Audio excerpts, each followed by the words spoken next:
Halo guys, welcome back to my channel. Di hari ini hari ini aku akan review salah satu alat yang digunakan di dapur, yaitu capsule cutter ya. Well, orang-orang banyak nyebut ini sebagai chopper. Ini adalah alat yang digunakan untuk memotong, menggiling, serta mengolah bahan makanan menjadi satu. Untuk chopper yang saya beli ini, dia ini mampu memotong segala jenis sayuran, bumbu-bumbu kering, daging, dan juga buah. Walaupun dia kecil teman-teman, tapi sangat bermanfaat untuk saya, terutama untuk membantu menghaluskan bumbu. Dan saya pakai ini sudah berbulan-bulan dan masih bagus teman-teman sampai sekarang. Hanya saja ada beberapa kekurangannya menurut saya ya. Yang pertama adalah chopper ini belum mampu untuk menghaluskan bumbu seperti diulek. Saya udah nyobain berkali-kali karena juga udah pakai berbulan-bulan ya.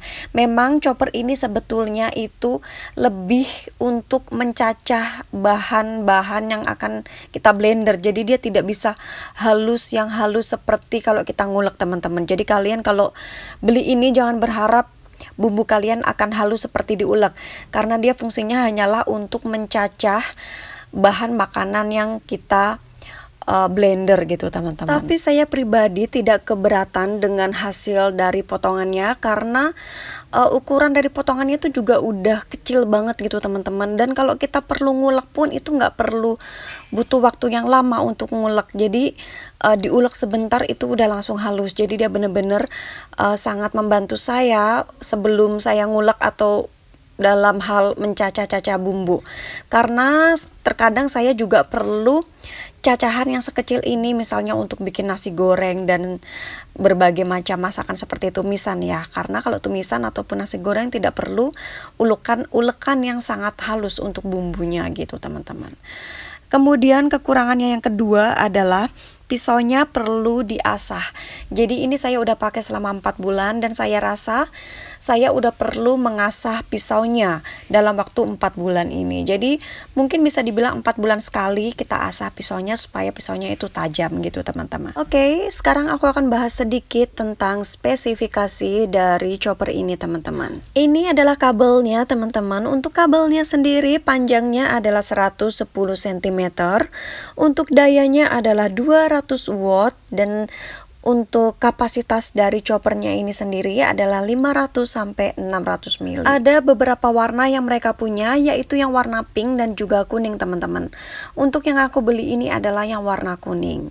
Oke, ini adalah penutup dari blendernya. Kita sebut biasanya sebagai protective cover.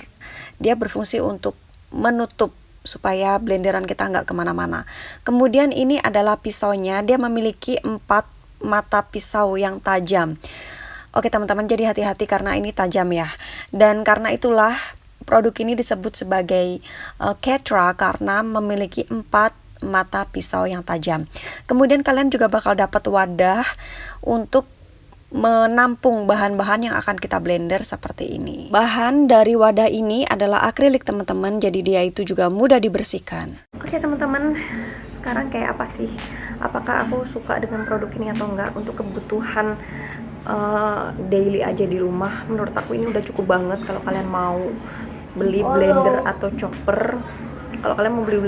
chopper, yang cuma dipakai daily aja di rumah sehari-hari, nggak perlu yang mahal-mahal banget, ini udah cukup banget.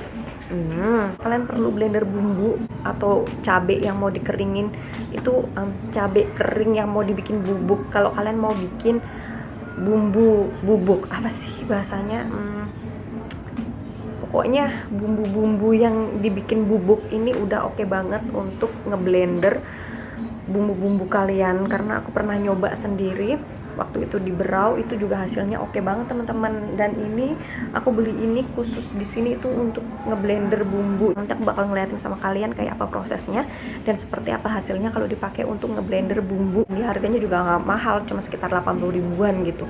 Mungkin ada yang lebih murah dari itu. Untuk kualitasnya sendiri udah bagus banget. Untuk yang ini aku tuh belinya waktu itu di Bukalapak, karena ini dibeliin sama kakak aku. Jadi dia belinya di Bukalapak, tapi sebelumnya aku udah pernah punya ini, yaitu aku beli di Shopee. Persis banget kayak gini, nanti bakal aku taruh linknya di deskripsi, karena aku lebih senang untuk belanja di Shopee. Untuk kualitas dari ini sendiri menurut aku dengan harga segitu itu masih bagus banget, dengan harga yang cuma sekitar 80 ribuan, tapi hasilnya oke kok teman-teman. Aku bahkan pernah giling sendiri, itu kayak bumbu-bumbu kering, bukan bumbu waktu itu kayak pisang tapi dikeringin, dan itu keras banget. Di blender pakai ini juga hasilnya udah bagus banget. Jadi kalau untuk bumbu kering sendiri nanti bakal aku coba untuk ngeblender pakai ini, kita lihat nanti hasilnya seperti apa.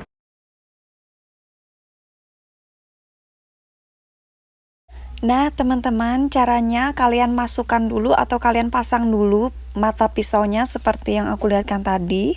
Kemudian setelah itu baru kalian masukkan semua bumbu-bumbu yang perlu kalian blender atau perlu kalian cacah. Seperti yang saya lakukan. Yap, kalian masukin semuanya dan harap bersabar ya, karena ini banyak banget bumbu-bumbu yang aku masukin, karena waktu itu masaknya juga untuk banyak orang, kayak sekitar 15-an orang. Jadi memang aku sangat perlu blender atau chopper ini supaya mempermudah aku dalam proses memasak. Terus setelah itu kalian tinggal tutup penutupnya seperti ini ya. Jadi kalian pasang dan masukin lubangnya seperti tadi. Setelah itu tinggal kalian blender, dan ini agak kurang jauh ya ngerekamnya, tapi kalian bisa lihat kalau kalian tinggal pencet atasnya, terus nanti mata pisaunya akan berputar dan dia akan memotong-motong bahan-bahan yang kita gunakan. Dan ini dia hasilnya teman-teman. Ini hasil dari chopper yang saya beli atau saya gunakan. Dia memang tidak selembut seperti diulek, tapi memang fungsi dari choppernya ini adalah untuk mencacah seperti ini ya. Dan menurut aku hasil cacahannya ini cocok banget untuk dibikin nasi goreng karena ukurannya udah pas banget. Tapi kalau misalnya kalian mau ngulek pun, ukuran segini tuh tinggal habis di chopper terus diulek, itu gampang banget kok. Nggak perlu ngeluarin tenaga yang banyak hanya untuk ngulek gitu teman-teman. Oke, sekarang aku nyoba untuk ngeblender daun yang udah dikeringin. Ini daun kelor ya teman-teman, untuk aku pakai masker di wajah.